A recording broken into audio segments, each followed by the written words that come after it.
안녕하세요. 어쩌다 나동부입니다.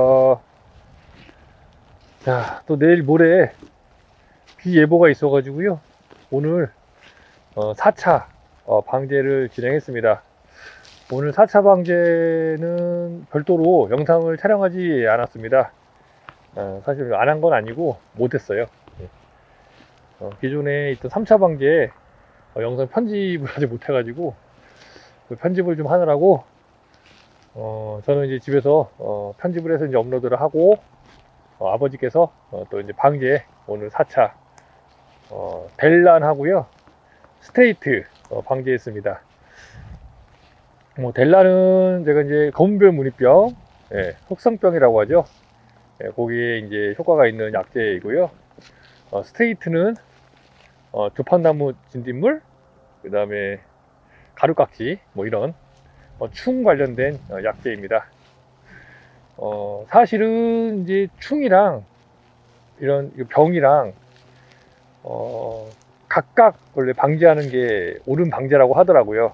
근데 이걸 각각 방제하기는 사실 쉽지 않습니다. 예를 들면 저희 같은 경우에 이제 1000평에 500차 2차를 뿌리는데 500리터 2차를 뿌리는데 그러면 총 4번을 이제 가동을 해야 된다는 얘기죠. 델란 한번 넣고 뿌리고 또 델란 한번 넣고 뿌리고 해서 2번 뿌리고 또 스트레이트 넣고 뿌리고 또 스트레이트 넣고 뿌리고 이렇게. 그리고 이제 시간이 또 다르죠. 시간대가 이제 그 보통 이제 저희가 이제 병 관련된 약제를 뿌릴 때 낮 시간에, 제가 알기로는 낮 시간 오전 시간에 오전 습기가 많을 때 이제 뿌리는데 충 같은 경우에는 이제 보통 오후 시간에 많이 방제를 하는 거가 좋다고, 하는 게 좋다고 이렇게 알고 있습니다. 근데 실제 현실에서는 반영하기가 좀 쉽지가 않아요. 오전에 병약 뿌리고, 예를 들면 뭐 델란 뿌리고, 오후에 이제 또 해 떨어질 때쯤 돼서, 아니면 해 떨어지고 나서 이제 충약을 방제를 한다. 이거는 좀 사실 실제적으로 적용해서 좀 하기가 쉽지 않습니다. 그리고 또 어떤 농가들의 경우는 또 다른 직업을 가지고 계시면서 이렇게 또 농사를 지으시는 분들도 계세요. 그러다 보니 이제 그분들에게는 아무래도 시간이 돈이고 빨리 약을 쳐야 또 일을 또 나갈 수가 있으니까 이런 부분들이 사실은 같이 연관이 되어 있다고 볼 수 있을 것 같아요. 그래서 오늘 저희가 7일날 인가 방제를 했고요. 그때 이제 방제한 이유는 이제 비가 이틀 동안 좀 많이 왔기 때문에 방제해 준 거고요. 그래서 요번에 방제는 내일 모레 화요일날 이제 비 예보가 되어 있어서 그래서 또 이제 예방 차원에서 방제를 했습니다. 내일 하면 좋은데 내일은 또 오전 중에 바람이 또 많이 부는 걸로 또 예정이 되어 있어서 오늘은 아주 지금 좋습니다. 약 뿌리기에 최적의 아주 일요일이고 또 일하시는 분들도 오늘 약을 방제를 하시는 게 아주 저는 좋은 선택이라고 봅니다. 그래서 저는 아침에 한 7시쯤에 방제를 해서 8시 좀 넘어서 방제가 완료가 됐어요. 그래서 이제 그 부분 한 가지 좀 말씀드렸고요. 그리고 저희가 이제 인공 수분한 지 오늘로써 7일째입니다. 오늘이 9일이고요. 저희가 만개일을 2일로 잡았고요. 저희 그 과원은 수정하고 나서 이제 7일 정도 지난 거죠. 7일.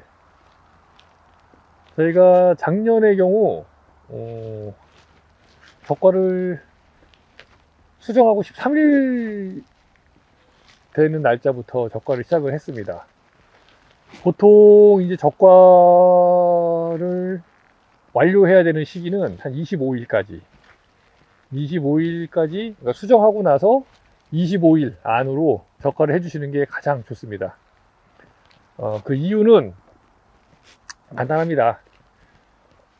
제가 이제 지금 상태에 제가 이제 수분을 하잖아요. 인공 수분을 하고 나서 이제 시방에 그 꽃가루가 안착이 되려면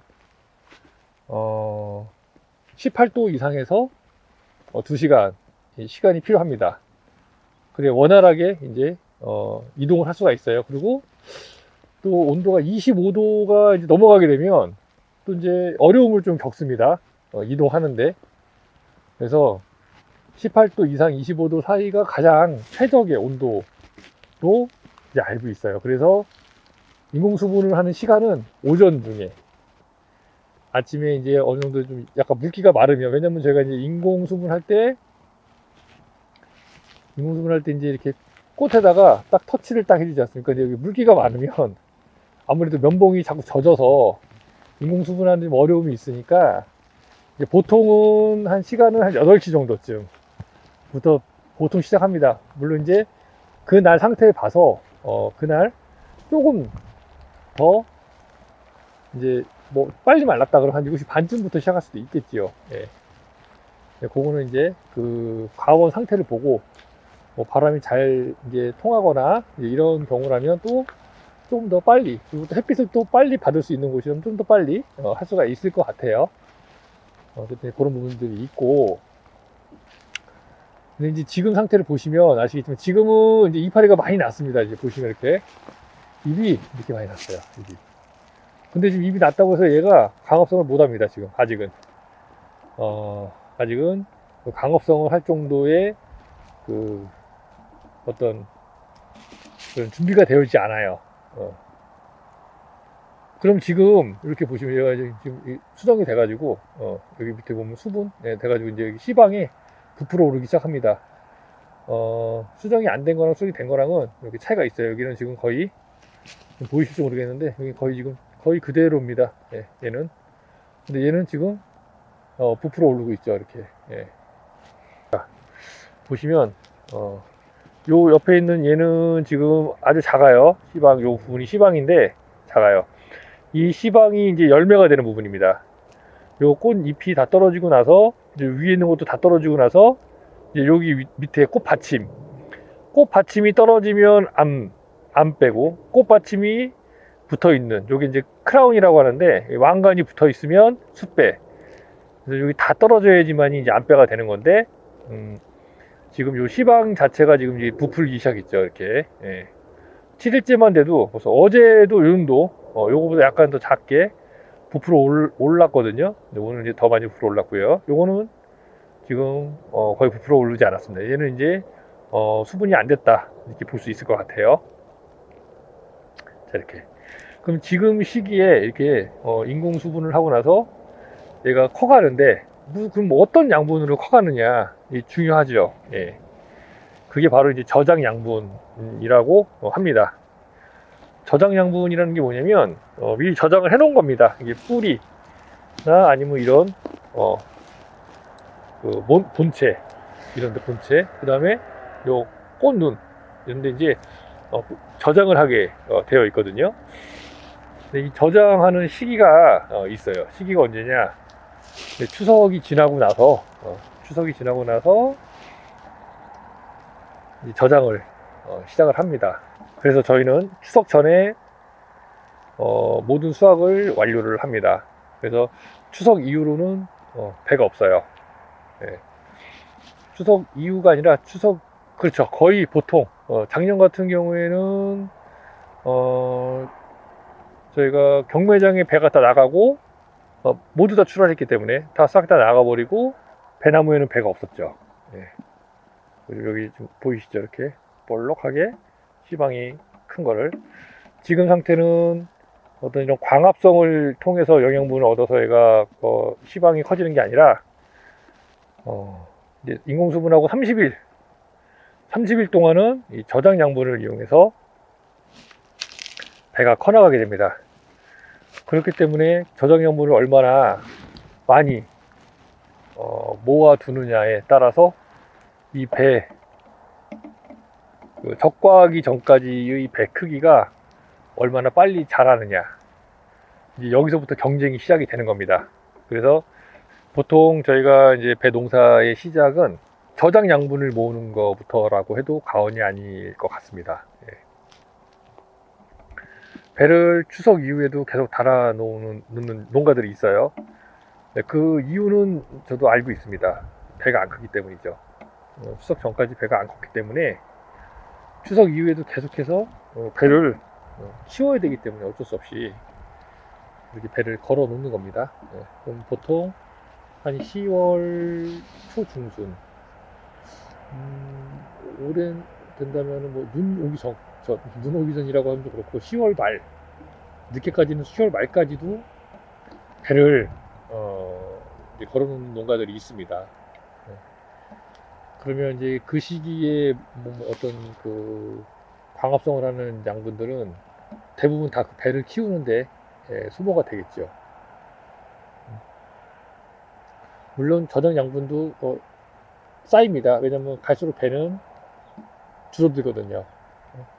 농가에서 배를 어떻게 따냐면 보통 배가 크면 따고 해서 작은 게 없어질 때까지 계속 작은 건 놔두고 어느 정도 내가 원하는 크기의 소위 말하는 그 식과 11과 12가 정도의 배가 될 때까지 놔뒀다가 되는 것들 우선으로 계속 따나가기 때문에 끝까지 남는 배들은 그 시기까지 남게 될 수가 있는 거예요.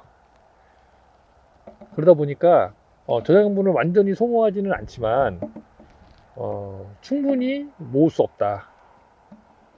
그 이야기는 뭐냐면 벌써 지금 이 시기에 적과를 그러니까 인공수분을 하고부터 벌써 배 크기가 달라지게 되는 겁니다. 어떤 농가는 적과를 13일 만에, 저희 같은 경우는 13일 만에 했지만 어떤 농가는 적과를 25일째 돼서야 하게 되는 농가가 발생을 하게 되는 거죠. 그러면 예를 들면 제가 15일째부터 인공수분하고 15일째부터 배 적과를 했다. 그럼 저는 이제 15일부터 했고 다른 농가는 20일 아니면 또 다른 농가는 25일째부터 적과를 시작을 했다라고 하면 저보다 5일 늦게 또는 10일 늦게 적과가 진행이 되겠죠. 그러면 그게 어떠한 차이가 생기느냐면 적과라는 건 뭡니까? 예를 들면 여기 이렇게 지금 열매가 많이 지금 열렸습니다. 여기 보시면 여기도 지금 수정이 됐고 요것도 수정이 됐고 요것도 수정이 됐고 요것도 지금 부풀어 오르는 거 보니까 수정이 됐어요. 밑에 있는 것도 수정이 됐고 여기만 해도 지금 벌써 대충 세봐도 한 10개 정도의 열매가 지금 수정이 됐습니다. 요것도 다 수정이 됐죠. 지금 이런 것들도 이렇게 제가 여기 이 지금 단가지군 안에서 배를 저는 예를 들면 한 개를 남겨놓을 겁니다. 적과를 통해서요. 1차 때 적과를 모두 다 하지는 않아요. 저희가 이제 3차에 걸쳐서 3번에 걸쳐서 적과를 하게 되는데 일단 처음에 적과를 하게 되면 여기 10개, 예를 들면 여기 10개가 있다 그러면 10개 중에 한 5개에서 6개 정도는 싹 따냅니다. 불필요한 과니까요. 내가 원하는 과가 아니니까. 그리고 2차 때 또 한 2-3개를 더 따냅니다. 결과적으로 2차까지 적과가 완료가 되면 1개 내지 2개, 많게는 3개 정도의 여기 배만 남게 됩니다. 그러면 지금 10개가 영양분을 먹고 있어요. 그죠? 다 키워야 되니까. 제가 15일째부터 예를 들면 15일날 배를 여기서 10개 중에서 5개를 빼버렸습니다. 그러면 10개가 먹던 영양분을 5개가 먹겠죠. 그러면 5개가 더 많이 먹겠죠. 그러니까 예를 들면 기존에는 1이라는 영양분을 가지고 10명이 나눠 먹었는데 이제는 1이라는 영양분을 가지고 5명이 나눠 먹는 겁니다. 그러면 배가 조금 더 빨리 크겠죠. 적과를 얼마나 빨리 끝내 놓느냐가 어떻게 보면 이 배를 초반에 얼마큼 더 많이 키울 수 있느냐에 어떤 영향을 미친다라고 볼 수 있을 것 같아요. 아, 우리 배는 왜 이렇게 안 크지? 라고 생각하시는 분들이 많이 있죠. 저도 이제 그렇게 생각했었습니다. 처음에 왔을 때. 배를 늦게까지 놔두면 그만큼 양분 소모가 많기 때문에 지금 이렇게 배를 키워야 되는 이 시기, 이 어린 배를 시방에서 지금 자라게 해야 되는 이 시기에 양분이 모자라서 이제 못 키우게 되는 거죠. 거기다가 또 한 가지가 있습니다. 지금 보면 저희도 이제 신초가 이제 나옵니다. 신초가 이렇게 이런 잎사귀가 나오는 것도 있지만 과충엽이라고 하죠. 같은 말인지는 모르겠습니다. 근데 도장지로 이게 신초가 나와요. 도장지로. 이런 데도 보면 이렇게 지금 나오죠. 여기도 지금 나오고 있습니다. 이게 지금 잎사귀일 수도 있고 도장지일 수도 있고. 네, 요거 보면 요거 이제 도장지입니다. 요거는 도장순이라고 해야 되나? 이거 도장순이라고 하거든요. 근데 도장순이라고 하더라고요. 요게 이렇게 요 줄기를 형성하면서 올라옵니다. 요거는 이제 도장지가 되는 거예요. 저희도 도장지가 발생을 합니다. 안 하는 건 아니에요. 왜냐면 매년 계속해서 감보를 하기 때문이죠. 불필요한 가지들을 잘라냅니다. 너무 많이 받은 결과지들을. 그래서 일정 결과지가 맞춰질 때까지, 수량이 맞춰질 때까지 계속 키우고 잡고 하는 과정을 겪게 되죠. 그러다 보니까 이렇게 한두 개씩 아니면 두세 개씩 어떤 결과지에는 뭐 세네 개씩도 이렇게 나기도 합니다. 요게 자라면서 또 영양분을 먹어요. 요게. 그래서 저희는 이런 것들을 따줍니다. 네, 이렇게 떼버려요. 불필요합니다. 저희는 여기에 도장지를 키울 이유가 없거든요. 떼버립니다. 이렇게. 그러면 요 길로 가던 양분이 요 길로 요 잎사귀를 요거를 요 도장순이라는 요 줄기를 키우는 영양분이 이제 덜 들어가겠죠. 그러면 여기 열매들로 그 영양분이 전달이 될 겁니다. 그죠? 그러니까 적과를 빨리 하는 것도 중요하고요. 제가 봤을 때는 적과를 조금 빨리 할 수 있는 단계까지 배를 빨리 키우는 게 전 중요하다고 생각합니다. 25일까지 하면 좋겠지만 25일까지 해도 그래도 충분히 하겠지만 그보다 더 빨리 할 수 있다면, 할 수 있는 여건을 만들어 준다면, 그러면 또 다른 결과를 얻을 수 있지 않을까. 이제 이런 생각을 하게 되는 거죠. 보통적으로 언제까지가 적기입니다. 언제까지 하면 됩니다. 라고 하지만 그거는 보편적인 이제 상황에서의 어떤 그 기준이라고 볼 수 있어요. 예. 나는 그거보다 조금 더 배를 더 크게 하고 싶고, 더 배를 키우고 싶고, 더 많은 배를 내가 생산하고 싶다라고 한다면, 그 대신 이 나무의 결과지에는 어떤 이 나무가 너무 혹사당하지 않는 한도 내에서 말하는 겁니다. 나무의 혹사라는 건 영양분을 그만큼 많이 소모하게 된다라는 겁니다. 그러면 영양분의 소모는 이 열매가 가져가는 것도 있지만 잎사귀를 키우는 데도 있고요. 이 도장순이라는 도장지를 키우는 이 가지를 키우는 데에도 영양분 소모가 이루어지게 되죠. 우리는 항상 생각할 때 이렇게 생각합니다.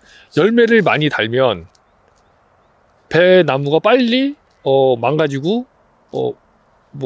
이제 혼눈이 많이 없어지고 한다. 전적으로 동감합니다. 그 부분에 대해서.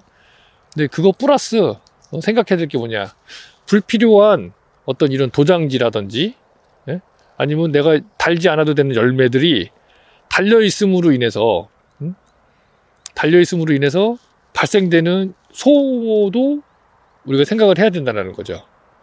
그래서 불필요한 소모를 최소화하고 내가 집중해서 키워야 되는 열매에 집중적으로 영양분을 공급을 해줄 수 있다라고 한다면, 소위 지금 말하는 165일 정도가 돼야 배가 이제 어느 정도 이제 익어서 딸 수 있다. 그리고 적산 온도가 3,406도, 3,506도인가 하여간 그 정도의 온도가 됐을 때 이제 배가 익는다. 라는 부분에 어떤 그런 날짜를 조금 더 줄일 수 있지 않을까라는 생각이 좀 들기도 해요. 예. 물론 온도가 중요하죠. 온도가 중요한데 그거는 예전에 재배 기술 이런 재배 기술이 어떻게 보면은 좀 어느 정도 확립이 되기 전에 갖추어져 있던 것들이죠. 그죠?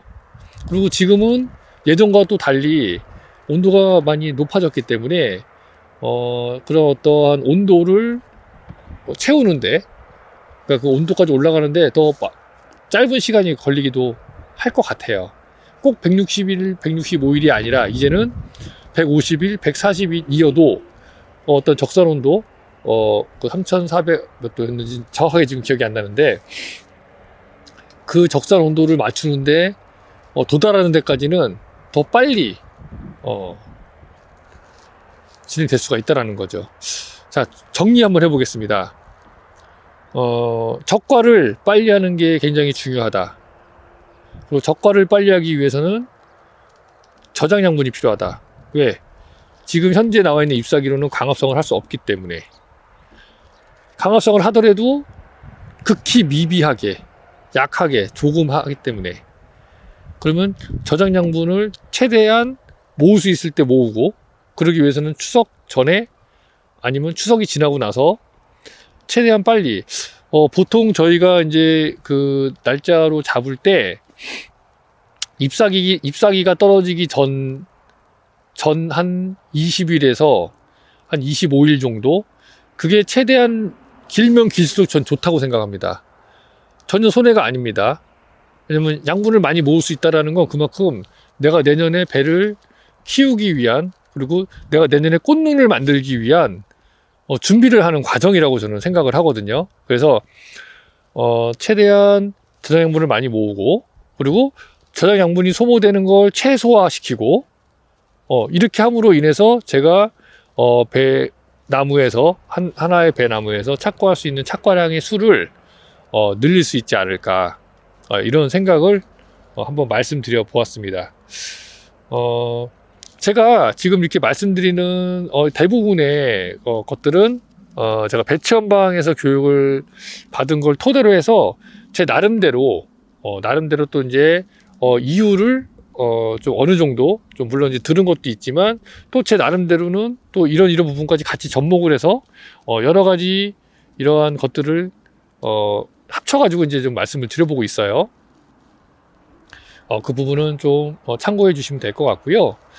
그리고 저는 지금 이제 배 재배를 한지 이제 5년 차, 이제 6년 정도 되었습니다. 2019년도에 제가 나주에 내려와서 지금 2019년도, 2020, 21, 22, 23, 그러니까 지금 4년 차네요. 4년 차. 네.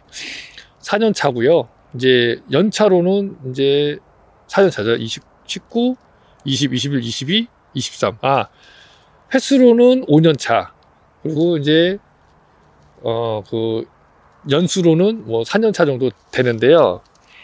저는 아직 이제 이렇게 실험적으로 지금 어느 정도 그 배운 것을 제 나름대로 정립을 해가고 있는 상태입니다.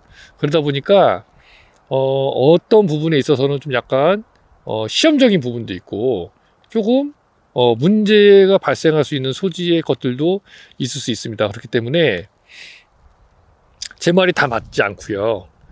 저는 이제 이러한 그 여러 가지의 교육을 받은 걸 토대로 나름대로 한번 짜맞춰 보고, 요건 요러니까 이런 부분과 같이 연계해서 같이 생각을 하면 더 좋지 않을까 라는 부분으로 말씀을 드리는 거기 때문에 그런 부분들 좀 참고를 해 주셨으면 좋을 것 같아요. 예.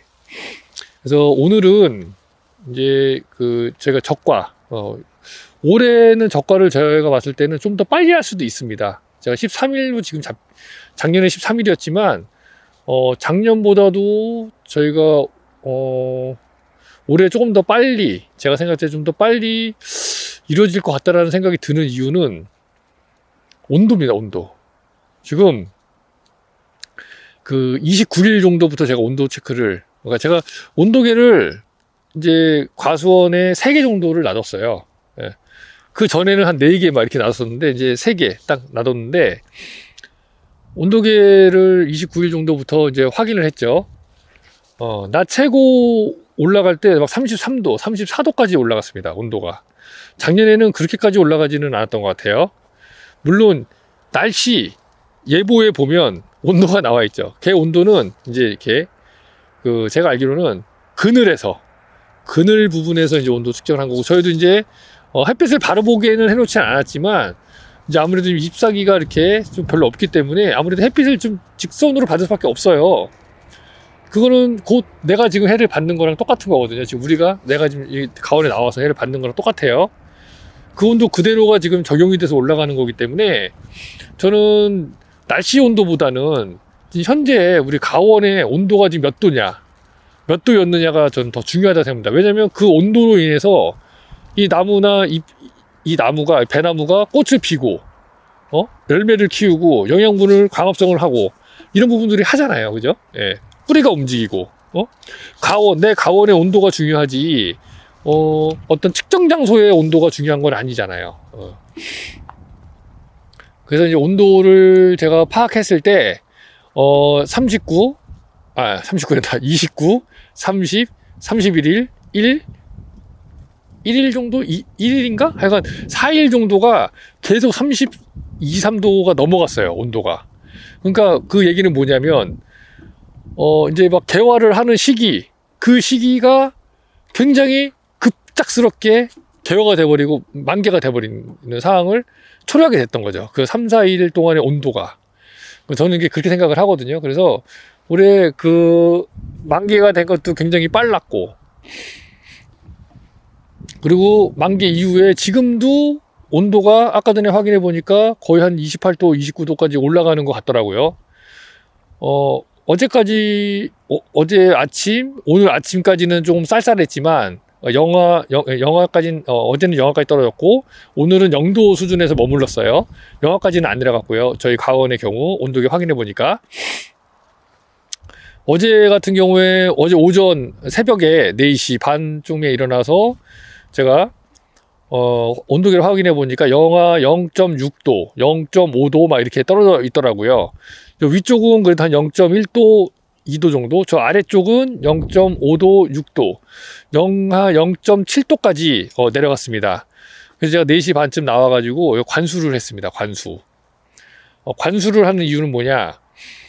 저희는 지하수를 그대로 뽑아서 바로, 관정에서 뽑아서 바로, 다이렉트로, 점적 관수로 물을 주고 있습니다. 그러면 지하수의 온도가 보통 한 12도에서 14도 정도 된다고 하더라고요. 근데 그 온도가 그대로 다 전달될 수는 없고요. 저희 관을 통해서 이렇게 지나가죠. 관을 통해서 지나가면서 온도를 뺏긴다고 합니다. 그러면 실질적으로 이제 여기 관수가 되는 물은 한 5도나 6도, 이 정도의 온도의 물이 이제 나온다고 하더라고요. 그러면 지금 외부의 온도가 0도였고, 지금 관수된 물의 온도가 5도라고 하면 5도 정도의 차이가 나는 거죠. 그래서 그 5도라는 온도의 차이의 물로 0도의 온도와 이제 만나게 되면 온도가 약간은 상승하는, 아니면 더 이상 떨어지지 않는 효과를 발휘할 수도 있을 것 같다라는 생각이 들어서 올해는 한번 관수를 해봤습니다. 근데 제가 영상을 찍기는 했는데 아직 편집을 못했고요. 그거는 이제 영상을 제가 한번 보고 어느 정도까지 지금 촬영이 됐는지, 왜냐면 야간에 촬영한 거라 이게 잘 안 보이고, 그리고 또 이제 막 말도 막 좀 막 잘 안 되고 막 이런 것들이 있어가지고 어쨌든 간에, 그래서 그거는 이제 제가 편집을 해서 이제 또 올려드릴 수 있으면 올려드리는데, 어쨌든 한 번만 했기 때문에 보편적인 거라고 볼 수는 없고 그냥 그런 테스트를 해봤다 라는 정도로만 말씀드릴 수 있을 것 같아요. 근데 이제 약간 저는 이제 그거를 하면서 좀 느낀 게 도움이 될 수 있을 것 같다. 그래서 내년에는 스프링클러를 좀 설치를 해보려고 합니다. 그러니까 안개 부사까지는 아니고요. 요 가운데 라인에 원래 라인에 저희 물 라인이 있었는데, 요게 이제 어디로 갔지? 저 건너편 여기로 갔네. 이렇게 이쪽으로 여기 보시면 요 가운데 있던 게 여기로 붙었습니다. 여기로 제가 붙여놨어요. 이렇게. 예. 요 밑에다 관수하기 위해서. 근데 가운데다가 라인을 하나 깔아서 여기다 스프링쿨러를 장치를 해 놓으려고 합니다. 너무 낮게 놓으면 안 돼요. 왜냐면 SS기 다녀야 되기 때문에 SS기 다니는 데는 이상 없게 해서 어느 정도 일정의 높이를 해 놓고, 걔는 이제 딱 두 경우에만 사용을 하려고 합니다. 그건 나중에 말씀드릴게요. 일단은 그렇게 하려고 좀 계획 중이고, 왜 그러냐면 점적은 저기 밑으로만 이렇게 물이 나오는데 스프링클러는 물이 돌아가잖아요, 이렇게. 그러면 이 주변에 있는 온도가 그 5도씨의 물과 만나면 조금 더 온도를 더 빨리 조금 그 잡아주는데 좀 효과가 있지 않을까 하는 그러한 생각 때문에 일단 한번 좀 내년에 해보려고 하고요. 만약에 이제 그걸로 효과가 있으면 그렇게 하는데, 효과가 없으면 거기다가 이제 예를 들면 안개 분사, 그 미세살수 장치를 달아가지고 미세살수를 할 수도 있겠죠. 시설만 돼 있으면 갖다가 붙여서 사용하는 거는 크게 문제가 되지 않거든요. 그래서 이제 그런 부분들도 생각을 조금 해보고 있습니다. 어쨌든 배 농가가 가장 중요한 건 지금 시점에서 이제 앞으로도 더 할 것 같아요. 뭐 남부지방이라고 안전하다고 볼 수 없어요. 4월 초에 만약에 이렇게 개화가 되고 만개가 되고 인공수분을 해야 된다고 하면 보통 4월 10일까지 10일에서 15일 사이 4월 10일 그러니까 4월 1일부터 4월 10일 사이 15일 사이가 영하로 내려갈 수 있는 확률이 굉장히 많이 있는 것 같아요. 보니까 그 영하가 얼마큼 떨어지느냐에 따라서 달라질 수 있겠지만, 만약에 지금 4월 초가 아니라 3월 한 25일 이때 만약에 이상 기온 현상으로 인해서 만개가 이루어진다면 영하 냉해, 저온 피해, 서리 피해 이거를 계속 맞을 수밖에 없을 거예요. 근데 거기에 대한 대비책을 마련해 놓지 않고 그냥 놔둔다면, 지금 인공수분 다 끝났잖아요. 그죠? 더 이상 인공수분 할 수가 없어요. 이제는. 뭐 꽃이 있긴 하지만 이거 한다고 해서 얘가 지금 거의 잎사귀가 떨어지고 있는 시점이기 때문에, 그 무슨 얘기냐면 지금 물론 꽃이 안 핀 애들도 있습니다. 이렇게 꽃이 안 핀 애들도 있는데 꽃이 다 피고 이제 꽃잎이 떨어지고 있는 이 시점에서 꽃가루 갖다 묻힌다고 해서 이게 얼마나 결실이 될지 이건 흡사 사람으로 비교를 하자면 거의 이제 한 70, 80된 그 어떤 그 여성분이 이제 여성분에게 수정을 하는 형태가 지금 될 수가 있다라는 거예요. 그러니까 너무 이제 나이가 많아져가지고 이제 얘는 이제 그 이 꽃잎은 이제 그 어떤 수정을 하는 데 있어서 기능이 거의 상실이 되어 있는 상태인데, 거기다 내가 꽃가루를 갖다가 때려 붓는다고 해서 얘가 얼마 정도의 효과가 나타날지에 대한 부분은 아무도 알 수가 없다라는 거죠. 하지만 서리를 맞은 농가 입장에서는 안 해볼 수 없는 일이에요. 사실은 배가 하나라도 걸려야 그 수익을 얻을 수 있기 때문이죠.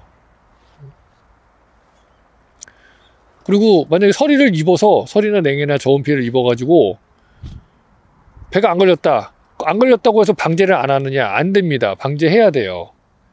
방제 안 하면 여기 온 가원에 다 어떤 충이나 병이 만연해 있을 거고, 내년에 농사 짓는데 그것들이 엄청난 타격을 줄 겁니다.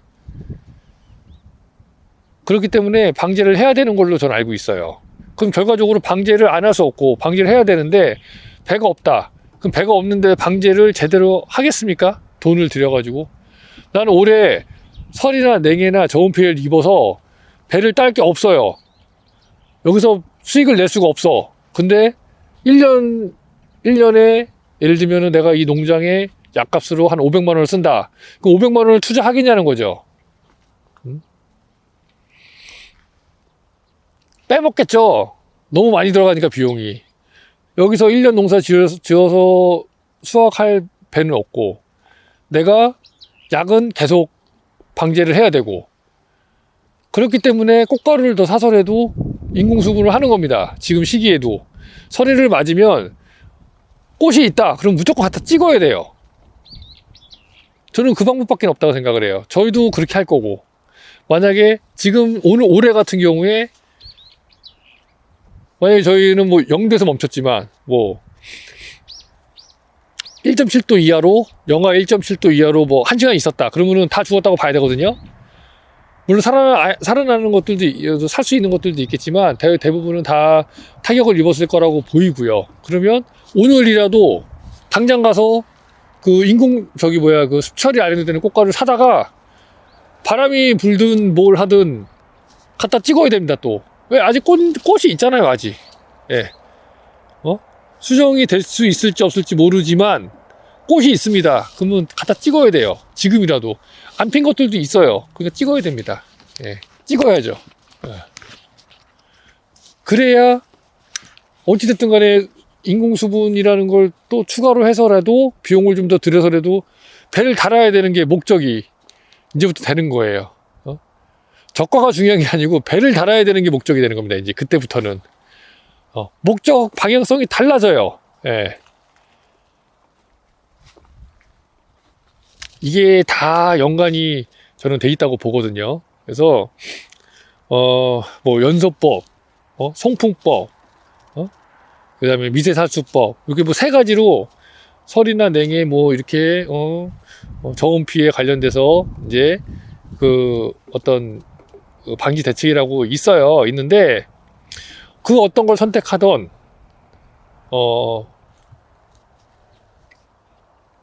하지 않으면 안 된다면 해야겠죠. 근데 저는 생각에 연소법은 좀 약간 비관적인 생각입니다. 왜냐면 그거는 매년 돈이 들어갔잖아요. 매년. 앞으로 내가 여기서 농사를 10년 동안 짓는다, 20년 동안 짓는다, 30년 동안 짓는다. 그럼 30년 동안 서리가 있거나 냉해가 있거나 저온피가 있을 때마다 계속해서 한 번이든 두 번이든 세 번이든 네 번이든 사다가 내 가원에다 깔아놓고 불 지펴서 온도를 좀 상승시켜가지고 배를 살려야 돼요. 근데 그렇게 해서 살 수 있는 배가 얼마나 되느냐도 중요하고, 예를 들면은 내가 여기에 100개를 달 수 있는데 연소법으로 해가지고 내가 여기다가 설치해서 살렸는데 한 10개 살았다. 그러면 돈은 돈대로 들고 배는 배대로 많이 생산을 못하게 되는 그런 상황이 발생할 수가 있지 않을까. 그래서 저는 가장 좋은 게 미세살수법이라고 저는 생각합니다. 미세살수법. 영하로 떨어지기 전에 스프링클러 미세 안개 분사로 해서 이런 꽃이나 이런 데를 다 적셔주는 겁니다. 계속해서. 그래갖고 영하로 떨어짐으로 인해서 꽃을 얼립니다. 얼리면 미세 온도가 발생이 돼서 그 안에 있는 꽃은 살아나게 되고요. 어쨌든 우리가 영하 1.7도 이하로만 안 떨어지면 되거든요. 얼음이 얼면서 물이 계속 묻으면서 얼음이 계속 얼 거고, 그래서 안에 있는 꽃은 살릴 수가 있다. 그리고 낮에 온도가 올라가면 얼음이 녹아서 그 꽃은 이제 안전하게 얼음 보호막 안에서 이제 죽지 않고 살아날 확률이 훨씬 더 높다. 근데 이제 여기에는 그 물량이 중요합니다. 예를 들면 미세살수법 같은 경우에는 물량이 굉장히 중요한데 물이 끊어지면 안 돼요, 중간에. 최대한 얼음을 많이 만들 수 있게 물이 충분히 관수가 돼야 되고, 저는 생각했을 때 물을 한 5시간 정도, 최대 5시간 정도는 계속해서 물을 줄 수 있는 형태의 물량이 돼야 충분히 효과를 저는 볼 수 있다고 생각을 하고요. 이건 제가 테스트 해본 건 아니고요. 제가 이제 봤습니다. 여러 영상이나 뭐 이런 걸 봤는데 저한테 가장 땡기더라고요. 그게 미세살수법이. 그리고 미세살수법은 한 번만 내가 비용을 들여놓으면 10년 쓰면 됩니다. 20년 쓰고 30년 쓸 수 있어요. 그죠? 특별하게 문제가 생기지 않는다면. 매년 비용이 추가 비용이 들어가는 게 아니에요. 물론 이제 고장나면 고장난 것만 이제 별도로 수리하면서 써야겠지만, 그게 아니라면 이제 그런 부분들이 저는 더 이제 낫다고 생각을 하고, 단지 이제 물량을 확보하는 게 중요하다. 그래서 물량 확보가 어려운 가원 같은 경우에는 물탱크를 한 3개, 4개 준비하는 겁니다. 1톤짜리, 2톤짜리.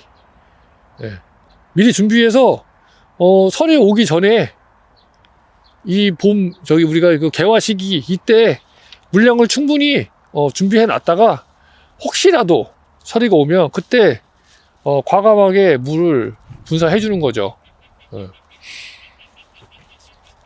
그러면 조금 더 어떤 수익적인 부분에서 수량을 챙길 수 있지 않을까 하는 생각이 듭니다. 저는 이게 개인적인 생각이에요. 저도 그래서 연소법이나 송풍법은 또 문제가 뭐냐, 송풍법은 그 높게 설치를 해야 된다고 하더라고요. 이 팬을. 그래서 저 위에 있는 높은 저희가 이제 알겠지만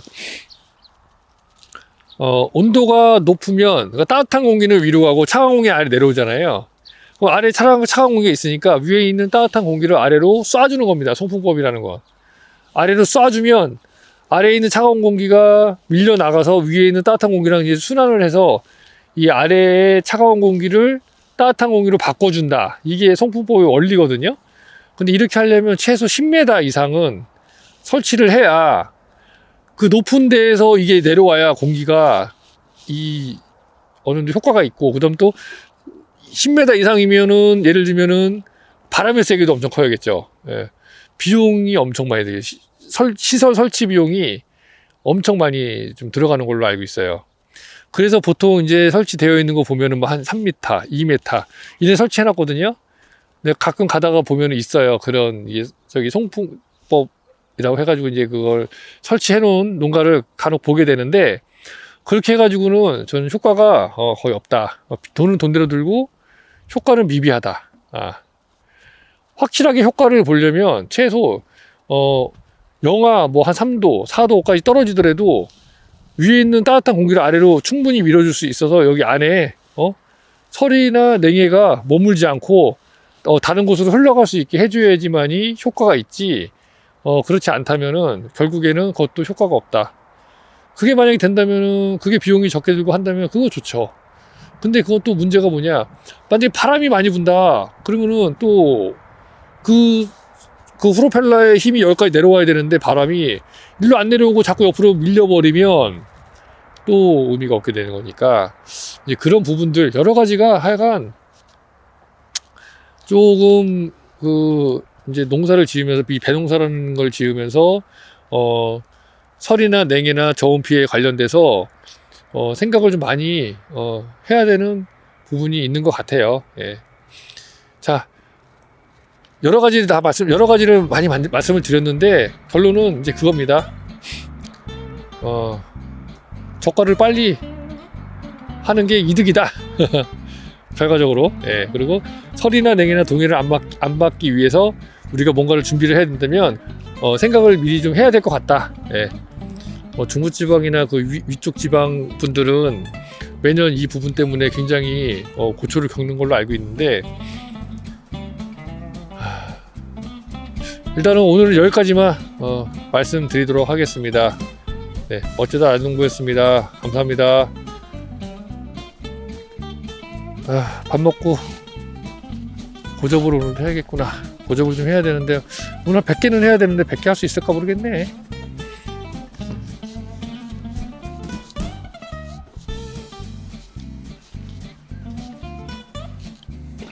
SS기 날라가겠다?